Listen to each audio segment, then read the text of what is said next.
আজ থেকে ঠিক 100 বছর পর এই পৃথিবীতে আজ যারা আছে তাদের কেউই থাকবে না।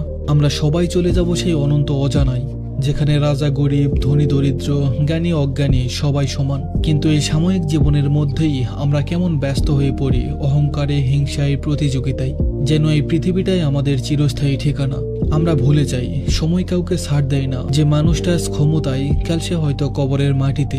যে আজ অহংকারে ভাসছে, কাল হয়তো নীরবতার মাঝে হারিয়ে যাবে। অথচ একটু বিনয়, একটু ভালোবাসা আর একটু ক্ষমা, এগুলোই হতে পারে জীবনের আসল গৌরব। জীবন আসলে খুব ক্ষণস্থায়ী এক সফর। আমরা এসেছি পরীক্ষার জন্য, কিন্তু এখানে স্থায়ী হতে যাওয়ার মতো আচরণ করছি আমরা। যে মানুষ সত্যিই বুদ্ধিমান সে জানে মৃত্যুর পরে থাকবে না সম্পদ, না গর্ব, শুধু থাকবে ভালো কাজের স্মৃতি আর মানুষের দোয়া। তাই অহংকার নয়, বিনয়কে বেছে নিন। হিংসা নয়, সহানুভূতিকে বেছে নিন। কারণ এই অল্প হায়াতের পৃথিবীতে সবকিছু ক্ষণিকের অতিথি মাত্র। ধন্যবাদ সবাইকে।